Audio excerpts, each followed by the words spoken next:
오늘 시간에는 하나님으로부터 끊어진 자라는 제목으로 하나님 말씀 증거하도록 하겠습니다.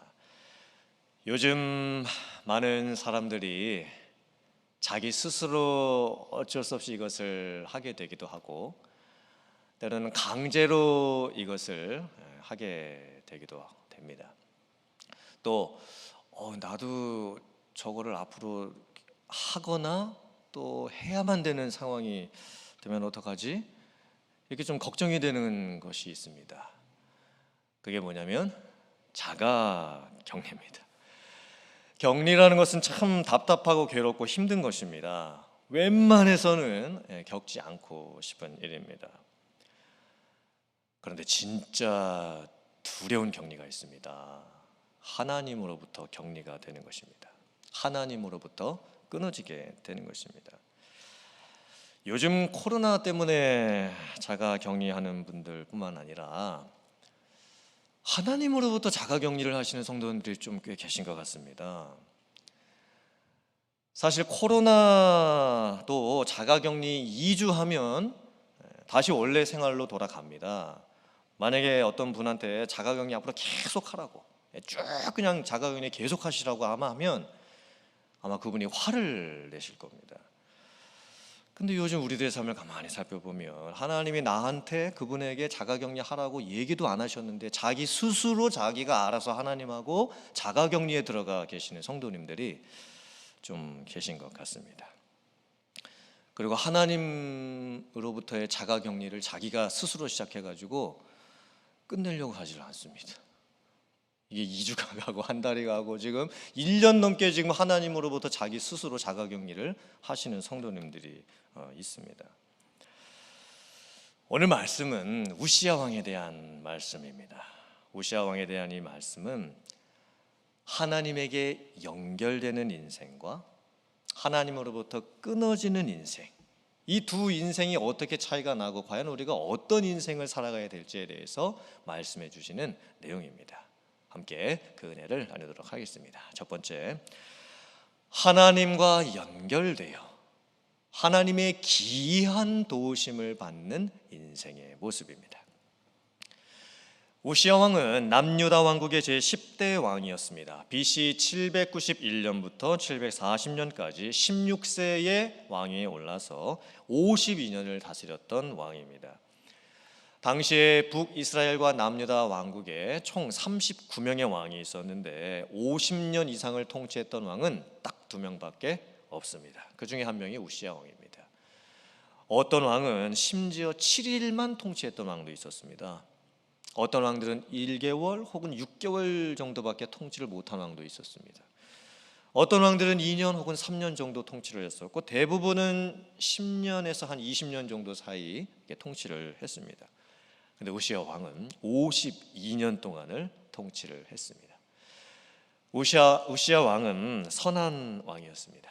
하나님께서 보시기에 정직하게 행했던 왕입니다. 역대하 26장 5절 말씀 같이 봉독합니다. 시작. 하나님의 묵시를 밝게 하는 스가랴가 사는 날에 하나님을 찾았고 그가 여호와를 찾을 동안에는 하나님이 형통하게 하셨더라. 아멘.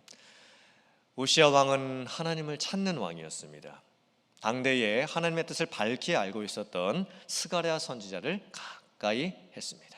그리고 하나님께서 스가랴 선지자를 통해서 주시는 그 말씀을 잘 듣고 순종했습니다. 하나님의 말씀대로 분별하려고 애쓰면서 살려고 많은 노력을 했습니다. 그래서 우시야 왕이 하나님을 찾을 때에는 하나님께서 우시야 왕을 형통하게 해주십니다. 그래서 우시야 왕의 업적은 대단했습니다. 블레셋 사람들과 전쟁을 하게 될 때마다 전쟁에서 승리를 하게 됩니다. 그때 성경 말씀을 보면 중요한 표현이 나오는데 하나님이 그를 도우사. 하나님이 그를 도우사. 우시야 왕이 전쟁마다 승리했던 것은 자기의 능력 때문이 아니었습니다. 하나님이 항상 도우십니다. 왜냐하면 우시야 왕이 항상 하나님과 가까이 하려고 했고 하나님의 뜻을 찾으려고 했고 하나님의 말씀을 들으려고 했기 때문입니다. 나중에 주변 국가였던 암몬 국가는 우시아 왕에게 조공까지 바치게 됩니다. 그래서 우시아 왕의 이름이 강성하여져서 그 이름이 주변 나라에 널리 알려지게 됩니다. 심지어 애굽 변방에까지 우시아 왕이라고 하는 그 이름이 널리 알려지게 됩니다. 또한 우시아 왕은 축산업과 농업 경제를 발전시켰습니다. 국가 전역에 망대를 세우고 물 웅덩이 파고 고원과 평지에 가축들을 많이 기르고 여러 산과 좋은 밭에 포도밭을 만들어서 기르게 했습니다. 또한 우시아 왕은 역대 왕들 중에서 최고의 군사력을 가지고 있었습니다. 군사 지휘 체제도 아주 잘 조직을 했습니다. 왕의 지휘관 하나냐, 오늘날로 하면 육군 참모총장 정도 되겠죠. 그리고 그 밑에 2,600명의 족장들, 여러 장군들이 세워집니다. 그 밑에 군대가 30만 7,500명. 성경을 보면 건장하고 싸움에 능하여 왕을 도와서 적을 칠 수 있는 자들, 이렇게 이야기를 합니다. 군대 지휘 체계 아주 조직적으로 되어 있었고, 또 우시아 왕은 방패, 창, 투구, 갑옷, 활, 물매 등을 만들어서 다 군인들에게 보급을 해줍니다. 그 당대에 없었던 큰 돌을 쏘는 무기들도 개발을 해냅니다. 그래서 역대하 26장 15절 하반절 말씀을 보면 이렇게 평가를 합니다. 시작. 그의 이름이 널리 퍼짐은 기이한 도우심을 얻어 강성하여짐이었더라. 하나님께서 우시아 왕을 얼마나 특별한 방법으로 도와주셨으면 우시아 왕이 참으로 기이한 도우심을 얻었다, 이렇게 말씀을 하고 있을까요? 하나님께서 우시아 왕에게 세상적인 방법이 아니라, 세상에서 얻을 수 없는 방법이 아니라 하나님께서 많이 도와주실 수 있는 얼마나 특별하고 놀라운 방법으로 은혜를 베풀어 주셨으면 기이한 도우심을 얻었도다, 이렇게 말씀을 했을까요? 그래서 우시아 왕이 형통할 수가 있었던 거예요. 하나님과 연결되어 계셔야 돼요. 하나님과 가까이 계셔야 합니다. 하나님과 다 계셔야 되는 거예요. 그런데 우리는 땅에 있고 하나님은 하늘에 계시고 우리는 육신을 갖고 있고 하나님은 영이신데 우리가 어떻게 하나님과 연결이 되어 있을 수 있을까요? 그 모습을 가장 잘 보여준 사람이 에녹이라는 사람입니다. 에녹이 누굴까요? 창세기 5장 22절과 24절 보면 이렇게 평가를 합니다. 자, 시작. 무두셀라를 낳은 후 300년을 하나님과 동행하며 자녀들을 낳았으며 에녹이 하나님과 동행하더니 하나님이 그를 데려가심으로 세상에 있지 아니하였더라. 에녹은 땅의 삶을 살면서 하나님과 동행하는 삶을 살았습니다. 에녹이 땅에 살면서 하나님과 동행했다고 해서 무엇인가 대단하고 특별한 영웅 같은 삶을 살았던 것이 아니었습니다. 성경 그 어디를 살펴봐도 에녹이 우리랑 다른 특별한 삶을 살았다, 이렇게 기록을 하지 않습니다. 무드셀라를 낳고 자식들을 낳고 이것밖에 기록이 되어 있지 않습니다. 그러므로 에녹의 삶은 보통의 우리들의 삶하고 똑같은 삶을 살았던 겁니다. 직장도 다니고 비즈니스도 하고 집 렌트비도 내고 모기지도 내고 자녀들 나이도 또 해야 되고 공부도 시켜야 되고 결혼도 시켜야 되고, 또 그렇게 살기 위해서 자녀들 키우기 위해서는 농사도 지어야 되고 또 먹을 것도 구해야 되고 동네 사람들과 어울려 다녀야 되고 또 교회에서 함께 모여서 예배도 드려야 되는 겁니다. 어쩌면 에녹도 참 보통의 삶을 살았던 겁니다. 일상의 삶을 살았던 겁니다. 지극히 평범한 삶을 살았던 겁니다. 그런데 하나님과 동행을 하면서 삽니다. 매일 반복되는 작은 일들 속에서도, 심지어 설거지를 하는 그런 단순한 일 속에서도 에녹은 하나님의 임재를 느낍니다. 하나님과 같은 생각을 하고 하나님과 같은 목적을 갖고 하나님과 항상 함께하는 삶을 삽니다. 에녹이 그렇게 땅에서 사는 삶을 하나님께서 하늘에서 보셨을 때 너무 하나님께서 기쁘신 거예요. 그래서 하나님께서 에녹에게 상을 주시는데 어떤 상을 주시냐면 죽지 아니하고 바로 하늘에 올려지는 상을 주십니다. 그래서 영원토록 하나님께서 에녹을 옆에 두시는 거예요. 하나님 곁에 에녹을 두시고 영원토록 하나님과 동행할 수 있는 축복, 엄청난 축복을 주십니다. 에녹의 삶은 땅에서도 하나님과 동행, 천국 가서도 하나님과 동행입니다. 성도님들 누군가 하고 동행을 해보신 적이 있으세요? 동행이 뭐죠? 같이 걷는 거예요. 같이 가는 거, 같이 사는 거. 누군가와 함께 걷는다라는 것은 같은 목적지를 바라보고 가는 겁니다. 똑같은 환경을 겪는 겁니다. 그 사람하고 나하고.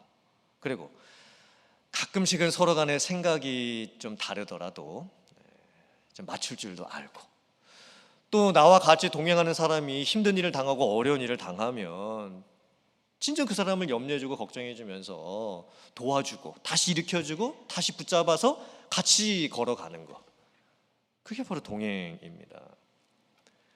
그러면 동행이라는 것은 일체입니다. 하나됨, 나누어질 수 없는 겁니다. 연결되어 있습니다. 육체적으로도 마음적으로도 영적으로도 연결되어 있습니다. 안 떨어지는 겁니다. 아무리 떼어놓으려고 해도 떨어지지가 않습니다.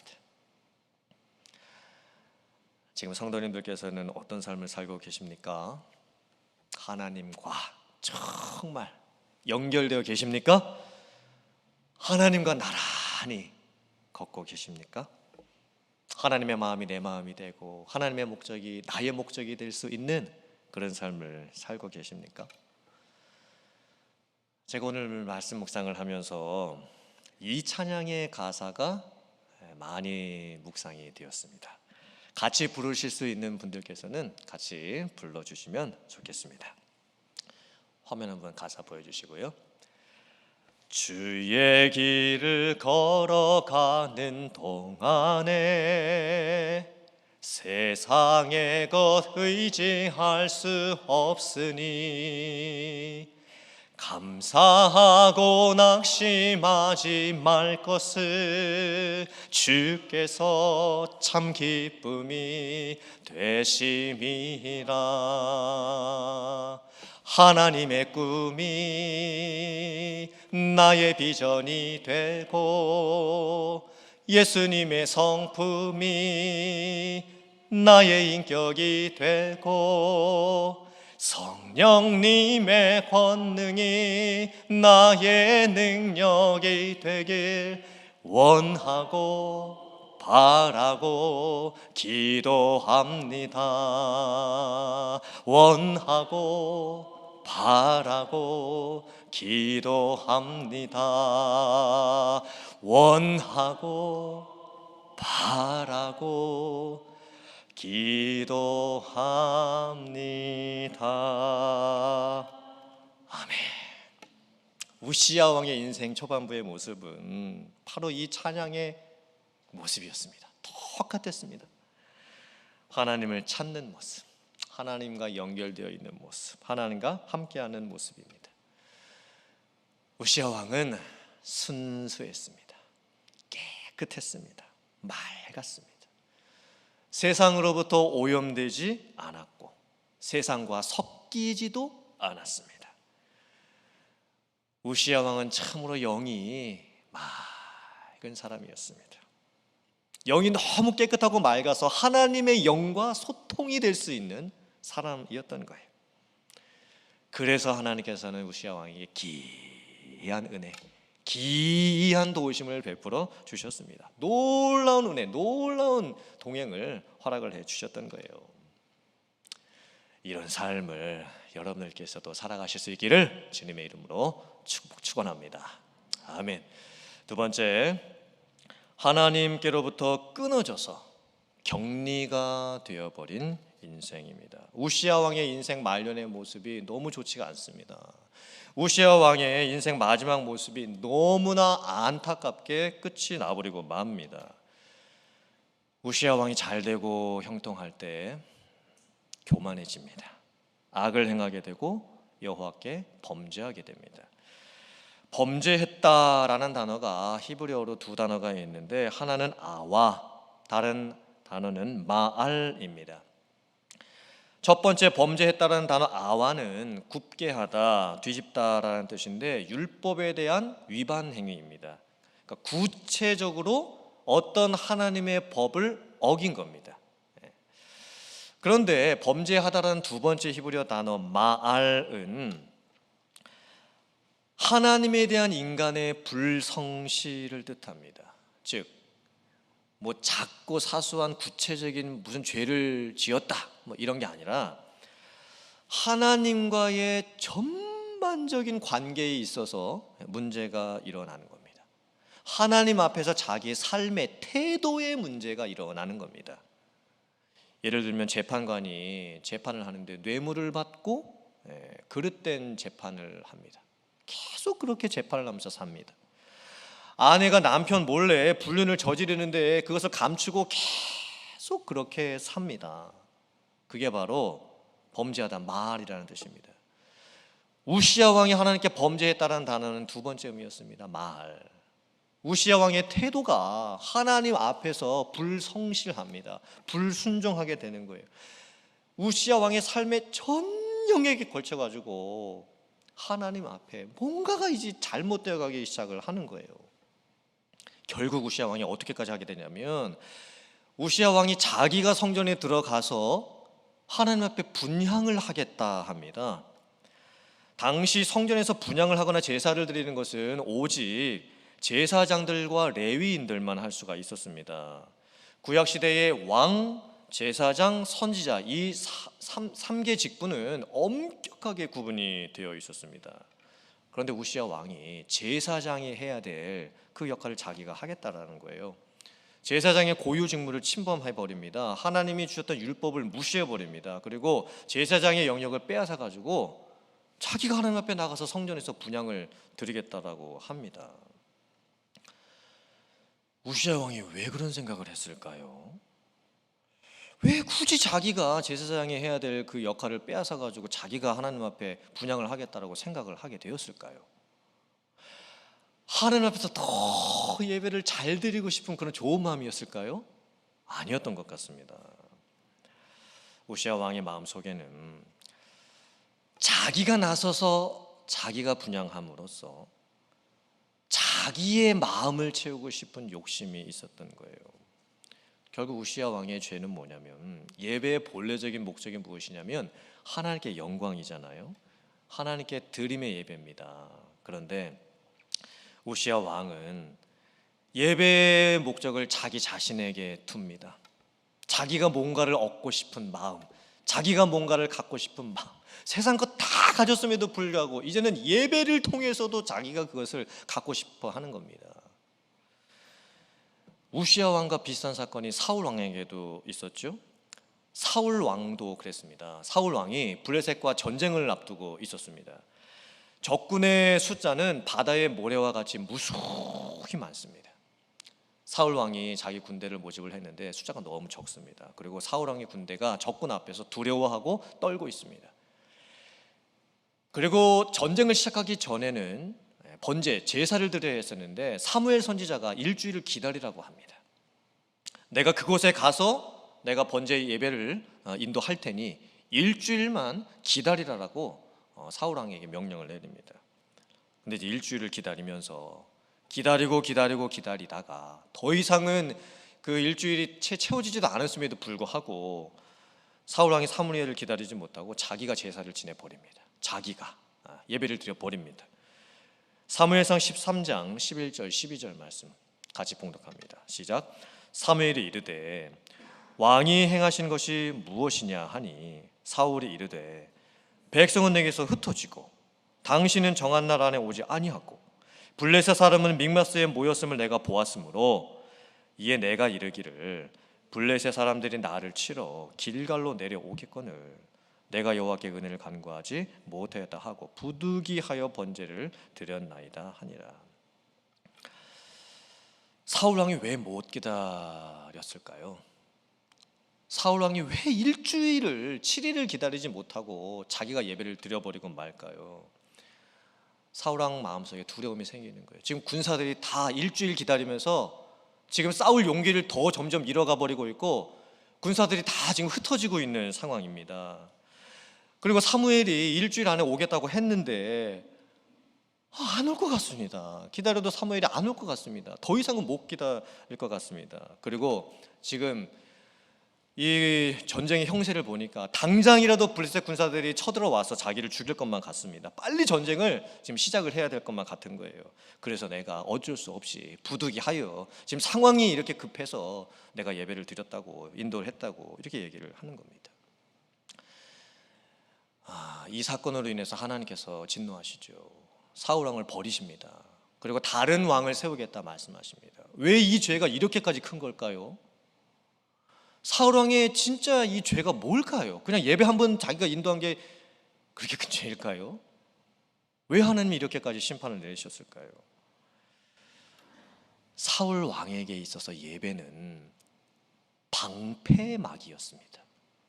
이게 무슨 뜻일까? 예배가 방패막이다. 사울 왕에게 있어서 예배는 전쟁에서 이기기 위한 수단이었습니다. 제사 드리고 예배를 잘 드리게 되면 전쟁을 이길 수 있다라는 착각을 했고, 제사 안 드리고 예배 잘 안 드리고 전쟁을 시작을 하면 전쟁에서 패하겠다라고 착각을 한 겁니다. 즉 예배를 잘 안 드렸다가는 일이 잘 안 풀리겠다, 이렇게 생각을 하게 된 겁니다. 예배는 자기가 하고 예배를 방패막이 삼습니다. 그런데 우리도, 저와 여러분들도 때때로 하나님을 내 방패막이 삼고 때로는 예배조차도 내 방패막이로 삼을 때가 얼마나 많이 있습니까? 저희들도 똑같습니다. 하나님을 내가 목적하는 것을, 어떤 것을 이루게 하는 수단으로 삼아버릴 때가 얼마나 많고, 또 괜히 주일 성수 안 하고 예배 빼먹고 놀러 가고 골프 치러 갔다가 심리도 못 가서 발병 날 것 같아가지고 그래도 예배는 드리고 가야 되지 않을까, 이런 마음이 들 때도 솔직히 있습니다. 그런 마음이 있으면요, 벌써부터 우리는 하나님한테서 멀어진 거예요. 예배드리기 전부터 하나님으로부터 멀어졌습니다. 마음과 삶의 태도가 멀어진 거예요. 우시야 왕이 더 심각해집니다. 제사장 아사랴가 80명의 제사장들을 데리고 성전에 가서 왕을 막습니다. 왕이시여, 지금 무슨 일을 하려고 하시나이까? 왕께서 어찌 이같이 범죄하려 하시나이까? 이렇게 막습니다. 그거 하지 마시라고. 그때 우시야 왕의 태도가 어떻습니까? 화를 냅니다. 분노를 쏟아내기 시작을 합니다. 우시야 왕이 무슨 생각을 했을까요? 아마 이런 생각하지 않았을까요? 네가 뭔데 감히 나를 막아서느냐? 니들이 뭔데 감히 왕인 나에게 이래라 저래라 하느냐? 내가 성전에서 분향을 하겠다는데 내가 너희들 허락을 받아야 되느냐? 지금 우시야 왕이 지금 이렇게 지금 상황이 변해지게 되는 겁니다. 우시야 왕의 죄가 뭘까요? 단순히 화낸 것, 그게 죄일까요? 화는 죄의 현상일 뿐이었습니다. 우시야 왕의 죄의 본질은 무엇이냐면 교만이었습니다. 교만은 눈에 보이지 않는 내면의 죄였습니다. 화는 겉으로 드러나는 외면의 죄일 뿐이죠. 교만과 화는 서로 연결되어 있다가 교만이 결국에 고개를 드는 모습이 화입니다. 교만이 다른 많은 형태로도 표출이 될 수가 있겠죠. 우시야 왕이 성전에서 화를 내는 그 순간 하나님께서 심판을 내리십니다. 우시야 왕의 이마에 갑자기 나병이 생기기 시작을 합니다. 나병은 옛날 말로 하면 문둥병입니다. 구약 율법에 의거하면 또 사회적으로도 보면 나병이 생기면, 문둥병이 생기면 격리 조치에 들어갑니다. 사람들과 함께 있을 수도 없고 자기 혼자 다른 곳에 가야 되고, 아니면 그 나병 환자들이 같이 모여 사는 그 마을에 가야 되는 겁니다. 하나님께서 왜 우시아 왕에게 나병이 생기게 하셨을까요? 율법에 의거해서 왕을 쫓아내기 위함이었습니다. 왜냐하면 다른 방법으로는 왕이 안 나갈 것 같으니까, 성전에서도 안 나가고 아무것도 거부할 것 같으니까 하나님께서 거부할 수 없는 방법을 내려버리시는 거예요. 율법에 의거해서 쫓아내시는 거예요. 오늘 성경 말씀을 보면 하나님께서 우시아 왕을 치셨다, 이렇게 표현을 합니다. 우시아 왕은 그때부터 격리당하고 별궁에서 살게 됩니다. 왕으로서 통치를 할 수도 없어서 자기 아들 요담이 아버지를 도와서 섭정 통치를 하게 됩니다. 우시아 왕은 죽는 날까지 나병 환자가 됩니다. 시간표 계산을 해보면 그 세월이 8년입니다. 8년의 그 길고 긴 세월 동안 우시아 왕은 격리당합니다. 그리고 죽을 때까지 나병 환자로 죽습니다.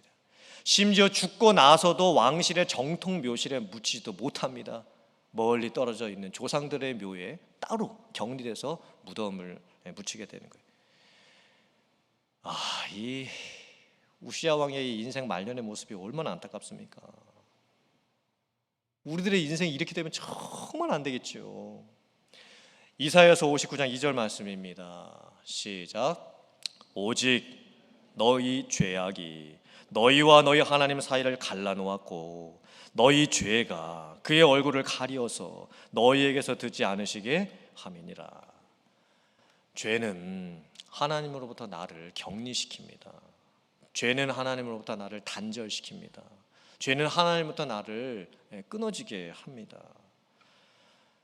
오늘 저와 여러분들이 말씀을 묵상하면서 잘 한번 생각해 보면 좋겠습니다. 요즘 하나님과 나를 단절시키고 있는 것은 뭐가 있을까? 요즘 하나님과 나의 친밀감, 그 거리감은 어느 정도가 될까? 나는 요즘 하나님을 아빠, 아버지 이렇게 어린 아이가 자기 아빠를 부르는 것 같은 그런 친밀함을 가지고 하나님 앞에 달려가고 있는가? 나는 하나님과 동행하면서 하나님의 생각이 내 생각이 되고 하나님의 뜻이 내 뜻이 될 수 있는 그런 동행하는 삶을 정말 살고 있는가? 우리가 어떻게 구원받았을까요? 십자가가 무엇일까요? 십자가는 연결이지요. 죄인과 하나님과의 연결입니다. 그런데 죄인과 하나님을 연결시킬 수 있는 방법이 세상에는 없습니다. 생명의 대가를 치르기 전까지는, 예수님께서 십자가의 생명의 대가를 치르시기 전까지는 하나님과 나 사이를 회복시킬 방법이 없습니다. 그래서 예수님께서 죽으신 거예요. 십자가에서 죽으신 거예요. 그 고난을 당하신 거예요. 그런데 요즘 우리들이 나 스스로 자가격리를 선포하고 하나님으로부터 내 스스로 지금 자가격리를 하고 그렇게 오랫동안 지금 자가격리를 하고 있으면 지금 하나님의 마음이 얼마나 아프시겠습니까? 주님께서 얼마나 탄식하고 계시겠습니까? 세상 말 중에 돈을 잃으면 조금 잃은 것이요, 명예를 잃으면 절반을 잃은 것이요, 건강을 잃으면 전부를 잃은 것이다 라는 말이 있습니다. 그런데 하나님을 잃으면 영원을 잃는 것입니다. 하나님을 잃는 사람은 영원을 잃어버리는 겁니다. 돈도 아닙니다. 명예 정도도 아니고 건강 정도가 아닙니다. 하나님을 잃어버리면 영원을 잃어버리는 겁니다. 사랑하는 성도님들, 하나님과 관계 회복하세요. 그리고 하나님께 가까이 가세요. 그리고 하나님으로부터 끊어지는 인생 되면 절대 안 됩니다. 하나님께 연결될 수 있는 인생 되시기를 주님의 이름으로 축원합니다. 격리되는 인생 되지 마세요. 왜 스스로 자가격리를 하나님한테 선포하고 내가 하나님으로부터 멀어집니까? 하나님으로부터 기이한 은혜와 기이한 도우심을 받는 인생 되시기를 주님의 이름으로 축원합니다. 살아있을 때에도 하나님과 연결돼 있고 죽고 나서도 천국 가서 하나님과 연결될 수 있는 삶, 그래서 영원이라고 하는 그 시간을 하나님과 함께 하나님과 동행하며 살아가시는, 하나님과 연결될 수 있는 여러분들 다 되실 수 있기를 주님의 이름으로 축원합니다. 아멘.